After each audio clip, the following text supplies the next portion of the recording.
Thank you, Yasser. Hello, good morning, good afternoon, everyone. This is a great momentous occasion. I would like to take this opportunity to extend my sincere congratulations to CyJurII on its first anniversary. The need for a global collaborative community dedicated to jurisprudence, such as CyJurII, continues to grow in importance with each passing year. The evolving challenges and opportunities presented by emerging technologies are evident to us all, increasingly in both scope and their impact. In this environment, organizations like CyJurII play a pivotal role by bringing together diverse perspectives from around the world to examine and discuss legal issues of profound significance that transcend national borders. Such international collaboration and dialogue are essential to fostering a deepened understanding of the legal frameworks needed to address the complex realities of our interconnected world. My presentation is more from the vantage point of a security leader implementing capabilities to protect organizations, people from financial, reputational, data privacy, and even the possibility of physical harm from a technology event.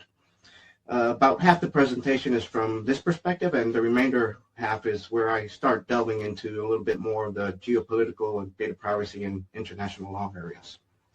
So I'll go ahead and start sharing my presentation.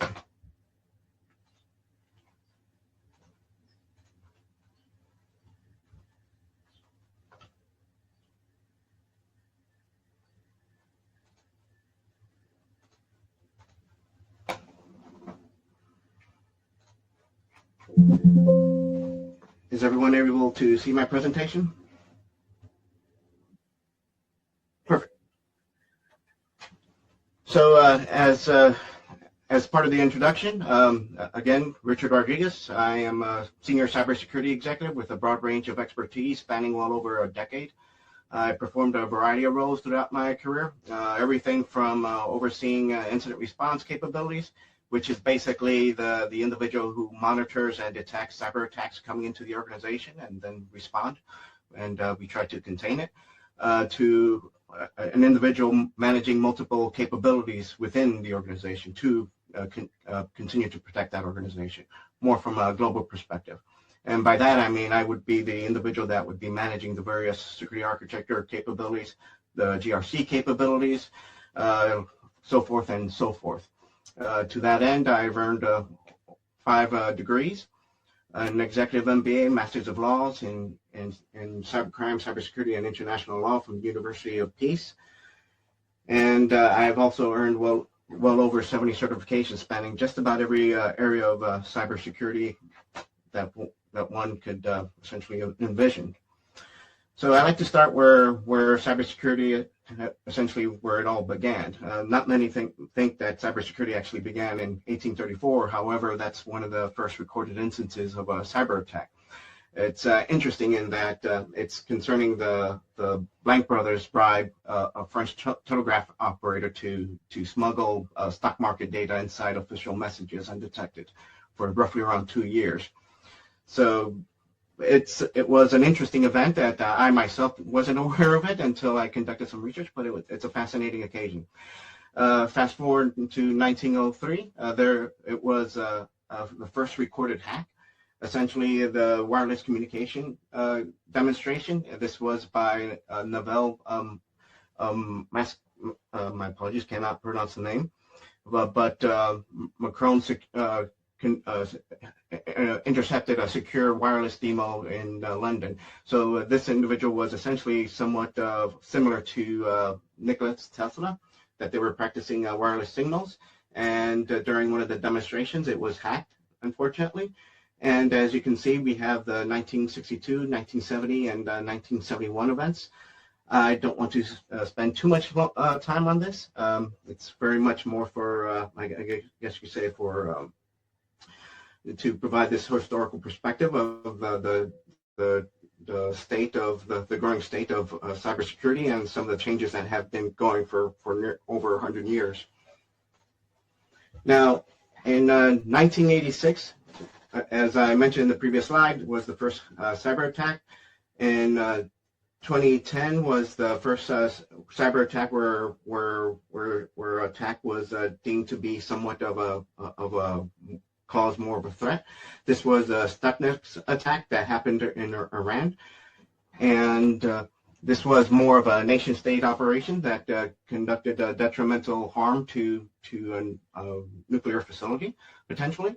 And we see in 2018 that there was a privacy, the first data privacy of a global standard was established, and this was EU GDPR. However, even prior to that, we do know that the German state Hesse was considered to be the first data privacy, and that would be highlighted later on in the slide. Now, from 1971 to 2017, we see that there were a number of trends when it comes to cyber attacks, and we see the revelation of digital code being used for manipulated purposes, the introduction of a worm, of various viruses, from phishing attacks to botnets, and ultimately to stuntnets that created a detrimental impact of a physical nature. And we see that the more recent occasion of WannaCry back in 2017 in the Colonial Pipeline. And this was essentially the extortion as a service. And now, mapping the security markets to zero trust. Let me take a step back. In cybersecurity, what we tend to do is that we try to leverage unique concepts to try to protect organizations, and many of these concepts are called various names. This is part one that's called zero trust, and zero trust is one of the more modern concepts that we're trying to utilize to try to protect organizations. And there are 5 main pillars of zero trust. There's identity, devices, networks, apps, and workloads, and data. Underneath each category, you'll see names. These are essentially the vendor names of what we use to try to fill one of those gaps. There are multitude of different vendors out there, well over hundreds, that could provide unique capabilities. And by that, these capabilities could very well be endpoint protection or antivirus capabilities. And there could very well be multiple different vendors that could be attributed to that. So the main premise of some of these forthcoming slides, speaking a little bit more into the technology nature of cybersecurity, is more to highlight some of the challenges that are currently ongoing in this day and age in trying to protect organizations, protect countries, et cetera, and to protect people. In other words, there are so many different components or layers that I would say that needs to be established in order to try to protect what's really important. And often than not, it's the data. The data is essentially what's attributed to the individual, and that data could very well be from a privacy or financial perspective, and the data could very well correspond to some sort of an activity that's required to conduct physical that has some correlation between physical support, I guess you could say. So by that I mean in the event of healthcare, for instance. In healthcare, there's roughly around, it's estimated that within the hospital room, there's approximately 15 network-connected devices. Each one of those devices could directly or indirectly connect to the internet. And if so, there is always that potentiality that device could be manipulated too. And manipulation by, I guess you could say, it could cause detrimental harm. Now, this is a defense in depth model. This was established by Northrop Grumman, and it basically establishes multiple layers in trying to protect the data. So the mission critical assets is essentially the data. This could very well be your financial data, as I mentioned before, and it could relate to data privacy, etc. And what many practitioners tend to do is that they try to establish multiple layers in order to try to protect that mission critical asset.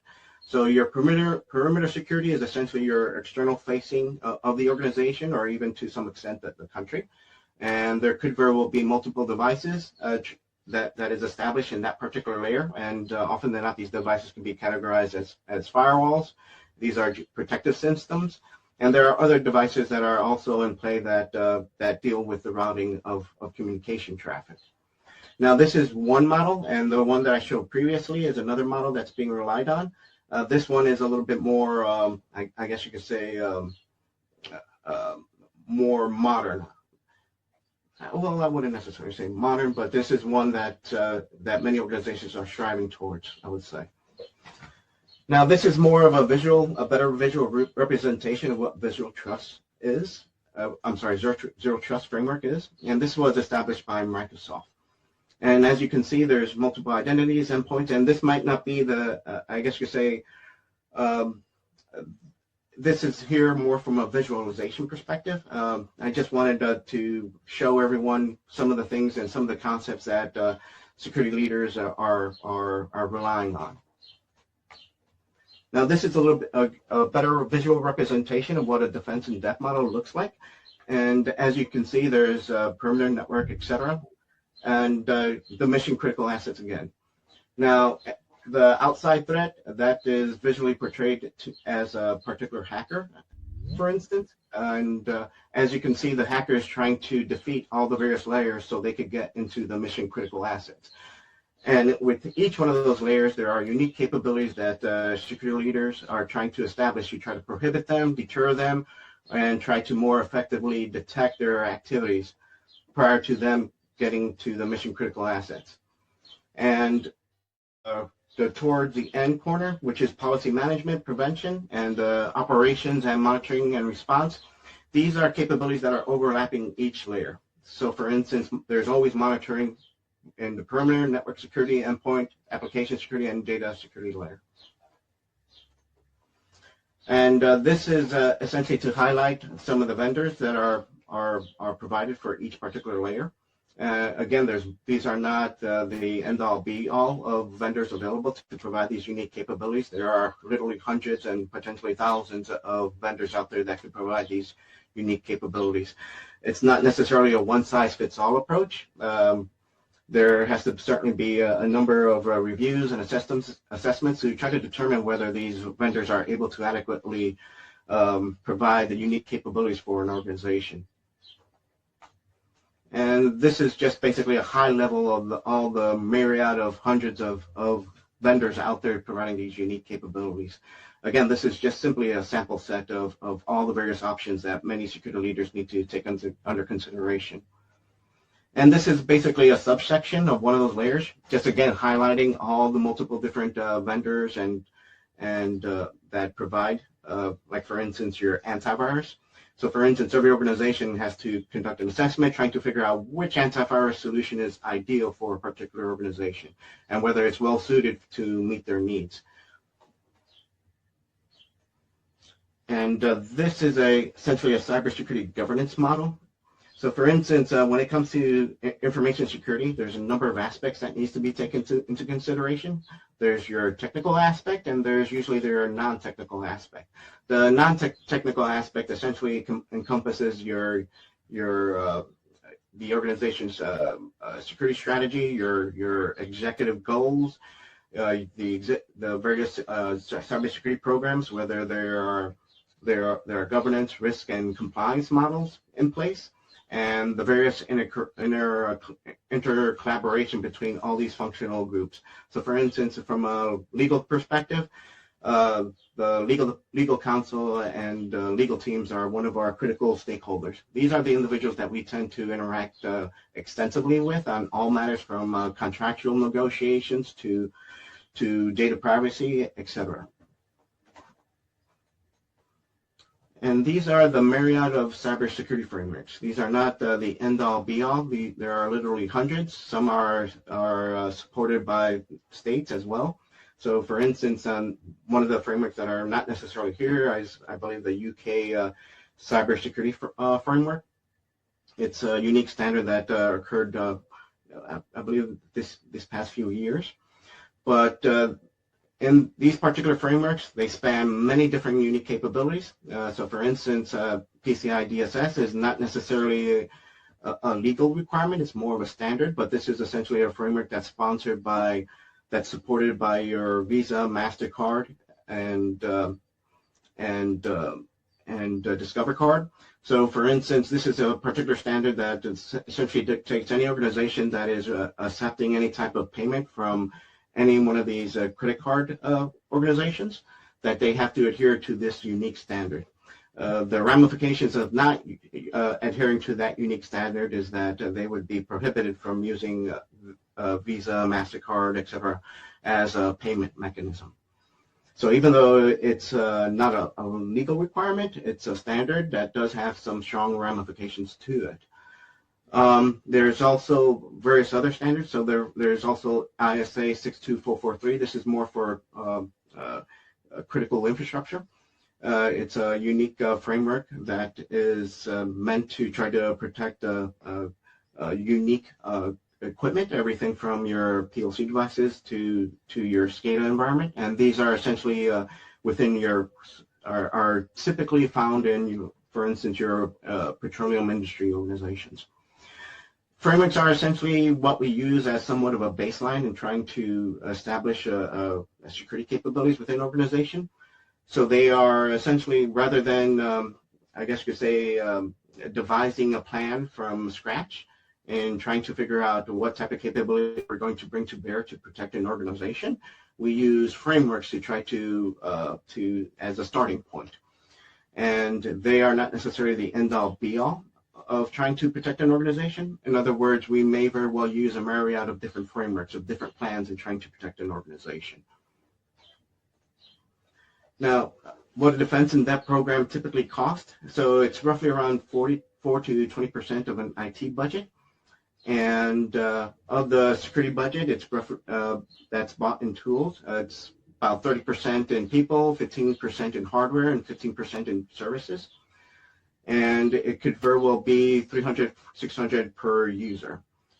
And roughly around projected global security spend in 2026 is approximately $240 billion. So for an organization size of 1,000 employees or less, it could be 0.3 to $1 million in security tools, approximately. And for the full program in one organization, it's 1.5 to $4 million. And as you can see, that the cost increase in scale and in number of employees. And now, the people that are required to try to maintain and staff these unique security capabilities, to try to devise these plans, to make sure that it's implemented throughout the organization, to monitor and detect malicious activity, et cetera, we're looking at, for roughly around 1,000 employees, the typical size tends to be around 5 to 12 security practitioners within the organization. And when I say security practitioners, this could very well be your technical individuals, or it could very well be your non-technical individuals. And these would be essentially your risk analysts, your IT security auditors, et cetera, et cetera. And as you can see, going up to 100,000 employees, your typical IT security teams are roughly around 200 to 500 employees.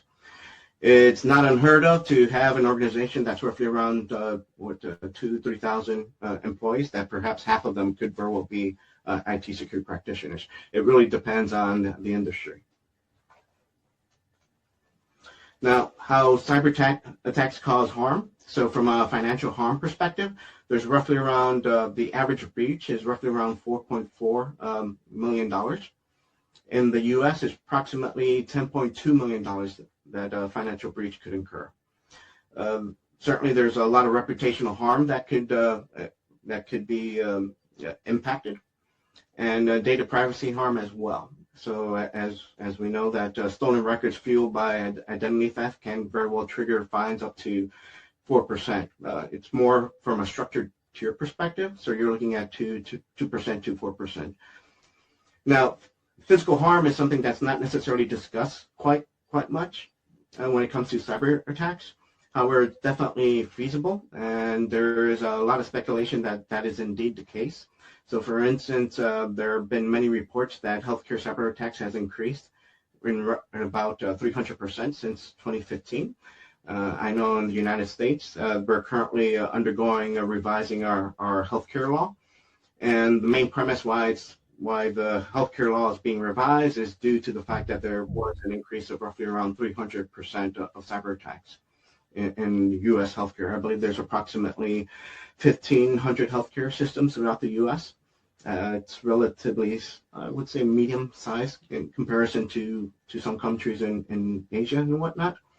There is a lot of speculation that some of these cyber attacks has caused detrimental physical harm up to potentially death. However, there's no concrete information whether that did occur or not.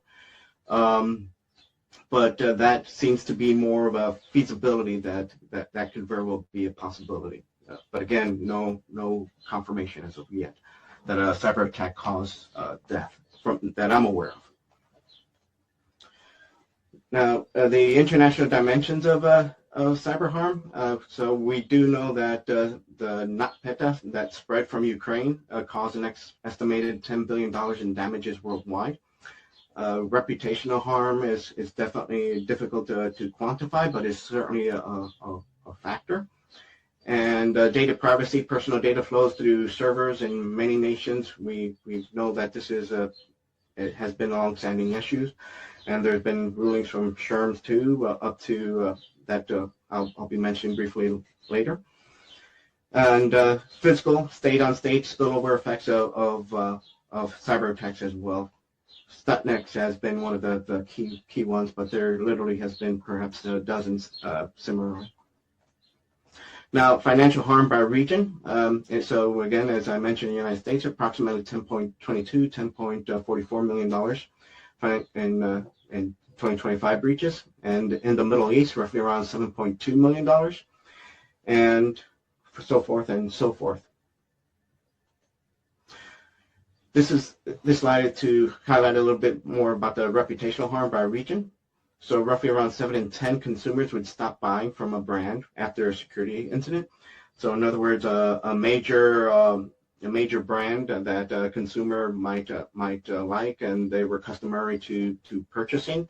In the event that there is a cyber attack, a massive cyber attack, 7 of 10 of those particular consumers may stop buying that particular product or service due to that. 58% of said breaches were reduced the trust, down from 62%, and 56% of Americans would not trust a company after it suffers a massive breach. There are disclosure requirements based on various laws. I believe it's already been mentioned a few occasions, GDPR disclosure statements. In the United States, there's no federal law, in other words, an overarching law of all the states in the U.S.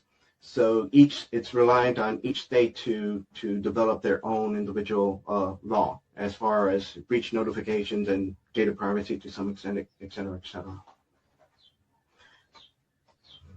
So data privacy harm by region, as in Europe, it seems to be topped off at 96%. In the Americas, 69%. Overall, the world average is 66%, with Asia Pacific 57% and Africa 50%. So physical and infrastructure harm by region. Global ransomware incidents hit in North Africa in the first quarter of 2025, saw 62%. The U.S. alone saw roughly around 1,000 critical infrastructure attacks. Critical infrastructures are everything from your hospitals, critical energy infrastructure, and government facilities, for instance. Your number 2 region that was attacked was Europe is considered the most targeted region. 162 industrial critical infrastructure incidents were reported in the third quarter of 2025 alone. 50% of all 2025 ransomware struck critical infrastructure sectors. Manufacturing and healthcare and energy are the top 3 of the critical infrastructure industries. Overall, we've seen almost 100% rise in ransomware, average a little bit above 95% in organizations in 2025.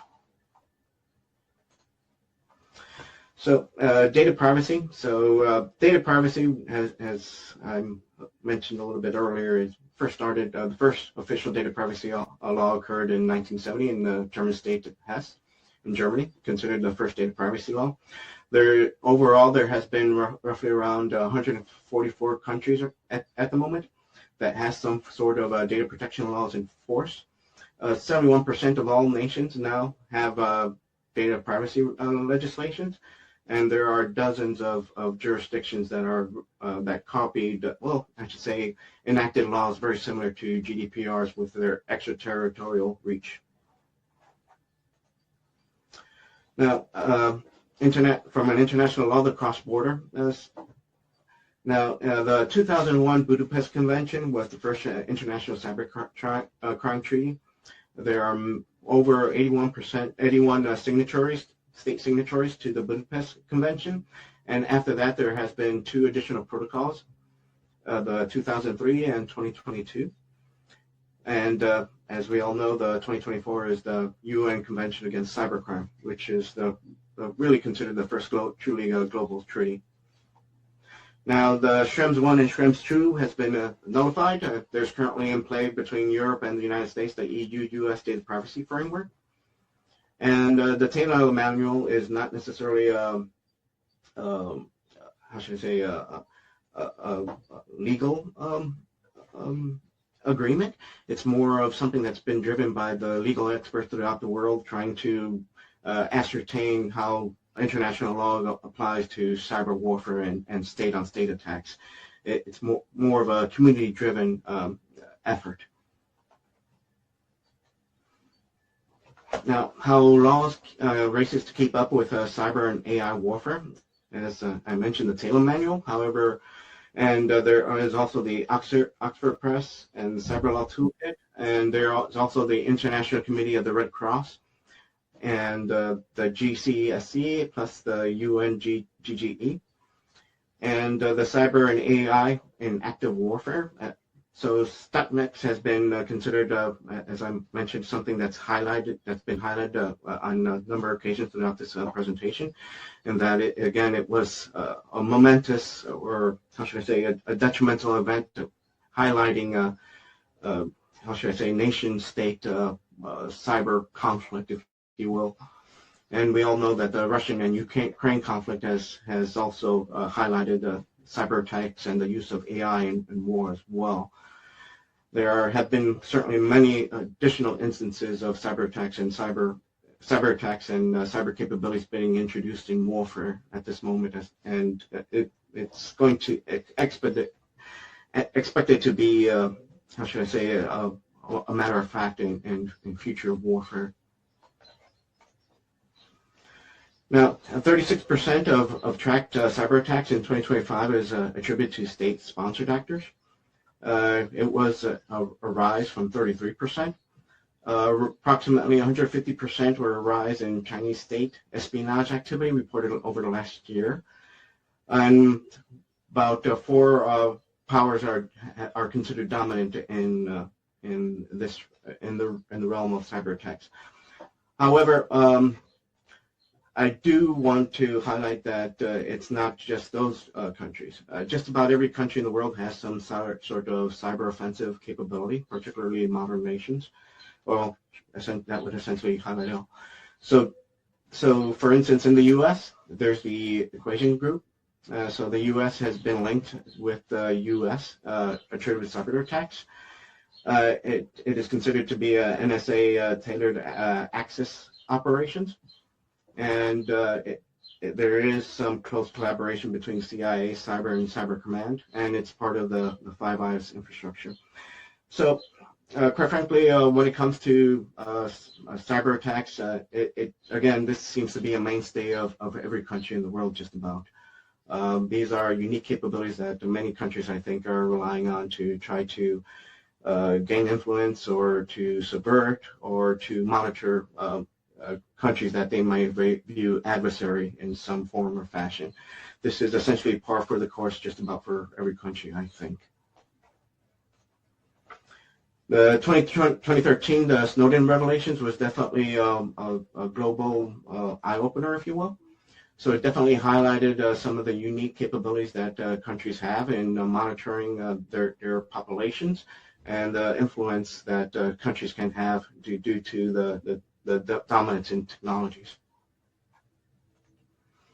Now, this has been the growing trend of the cyber law ecosystem. Well, I should say the evolution of cyber law ecosystem. As noted, that the United Nations system has UN General Assembly, and and various bodies, regional bodies throughout the world, law enforcement, standard and technical, civil society, and private sector. So I think this is something that's been discussed on a number of occasions. So it's very difficult to have one global law or a rule book that all organizations, all countries are abiding to. And largely due to sovereignty and geopolitics, no shared definitions, technology is constantly outpacing the development of law, and the balancing of security versus human rights, and the attribution and enforcement capabilities as well. Various regulatory fragmentations throughout the world. So there is the need for the global conversation, the need of why it's necessary, and the benefit of it all.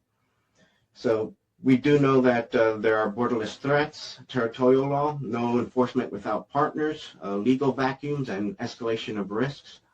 So without shared red lines on when a cyber attack is an armed attack, miscalculation can certainly spiral out of control. The benefit of what convening achieves, in other words, collaboration in this field, in jurisprudence, and trying to establish dialogue, trying to understand the needs for a peaceful coexistence, is having shared norms and predictability, operational cooperation, rights and vulnerable are being protected, stability, inclusion, and legitimacy. Now, cybersecurity, data privacy, and international law have grown up together. They've been essentially very integral with one another. Cybersecurity, everything from insider fraud to cyber attacks to cyber weapons. We're seeing data privacy from back in 1970, where the first data privacy law was enacted, to now where we have over 140 countries, which represents roughly around 70% of all countries in the world that have some sort of data privacy legislation in place. So from an international law perspective, for no law in 1834 to the first global cybercrime treaty being signed in 2025. So what the timeline teaches us is that law is always trailing behind, and that the threads feed each other. In other words, it's very much an integral relationship and integral support capability, I guess you'd say. And the core tension is still very much unresolved. Security and cooperation pull one way, privacy and human rights are pulling another, which is basically the crux of some of the pressing issues that we have today. Now, thank you. My apologies. Again, this is more from, I guess you could say, a security practitioner's perspective, not necessarily a lawyer. Again, I'm one of the individuals that has very much insight as far as the technology is concerned,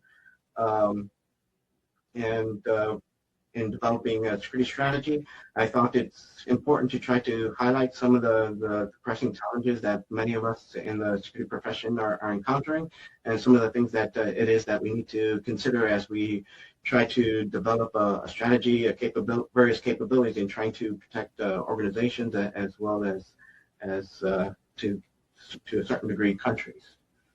And if there are any questions, I'm more than happy to answer them.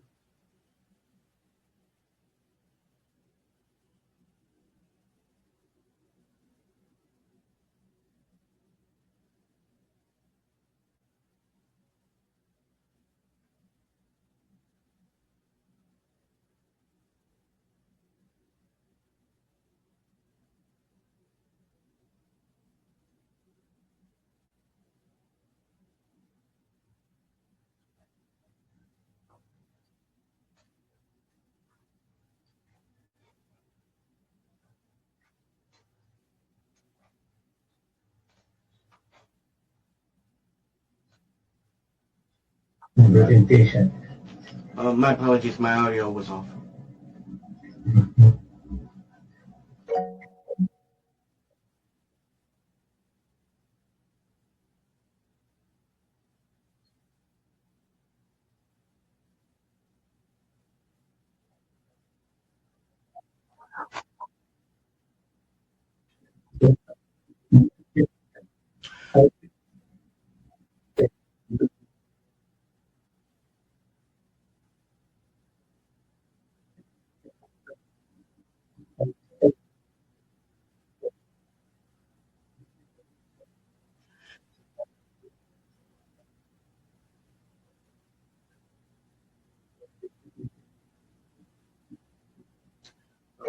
Thank you for having me. I guess you could say that's one of the key challenges in trying to broaden the collaboration between all parties in trying to protect an organization as well as a country, and trying to establish that dialogue between the technical side as well as the legal side and various aspects that are very critical in trying to foster this type of collaboration. Effective collaboration is very important because we do get the perspectives from all sides, and that perspective is definitely vital in us trying to devise something that's critical in establishing meaningful protections.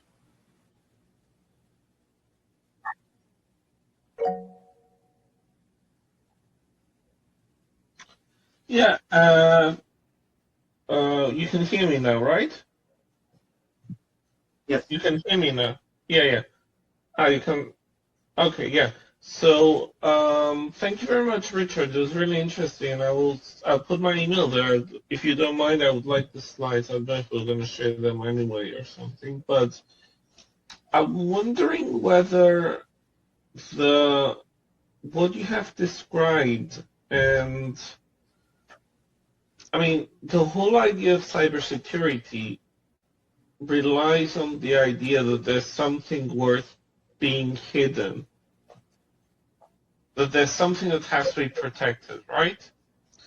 I'm wondering whether there can be a change in this paradigm, maybe not all of it, but most of it, and whether there are architectures where you can build upon that. And I'm thinking mostly on the open source like Linux and things like that, whether they suffer from attacks as well, or whether rather it is a different way of thinking, saying, look man, I'm just sharing, I'm out in the open. I can understand, trade secrets and things like that, or national security, for example. But I'm wondering whether these, both national security and trade secrets, are also, let's say, features of a broader system, which we can discuss, like, I don't know, capitalism, which dictates that there's opposition and that there's a race to be won, and whether these can change. And I'd like your ideas on these, and I am putting my email here, if you wouldn't mind. I would like there's a lot of data that I find useful in your conversation. Thanks in your presentations. Thank you. Hope I was able to do it justice. So I guess you could say in this day and age, technology is integral in our day-to-day lives in just about every aspect that one can conceive of. And when it comes to the data, it could very well mean multiple different things. It ultimately means whether there's information that's important to the individual or the collective of individual. What that data could represent could be a myriad of different things. Everything from patents to your critical plans to your goals, your objectives from a nation state perspective, etc. Or the information could very well be something as from a critical healthcare perspective, hospital for instance. That information could very well be what's the blood type of the patient. Any of that can be manipulated in any form of fashion could cause detrimental harm. And that detrimental harm could be caused for a variety of various reasons. It could be caused because it's the interests of the state, or it could be caused because it's the interests of the individual for some reason or another, or it could be caused just for the sake of it being caused. So for instance, I typically tend to, I guess you could say, repeat over and over again is in that in information security, the main premise of the profession is that we're trying to protect people from financial, reputational, physical harm due to a technology event. That technology event could very well be hacking, or it could very well be some sort of, I guess you could say, an accident that caused some sort of outage. And this is something that we're trying to prevent. So it's almost as if there's an entire ecosystem life cycle now that's revolving around, I guess you say, the human and its technology. And that technology is being conveyed whether by wires or it could very well be wireless. It could very well be by satellites. In this day and age now, we're looking at IoT devices. So in many different homes, you're looking at, especially in where I live, Many homes could very well have dozens of wireless devices within that home. We could even have a refrigerator that is wireless. Can that refrigerator be manipulated to cause some sort of harm? Yes, well, I guess you say that that could be debated. But I hope I was able to answer that question, perhaps. But I can certainly talk pretty much all day. I just want to make sure that what I convey is relevant. And sometimes, again, it's a little bit challenging because being in a community full of legal practitioners, it could very well be a challenge trying to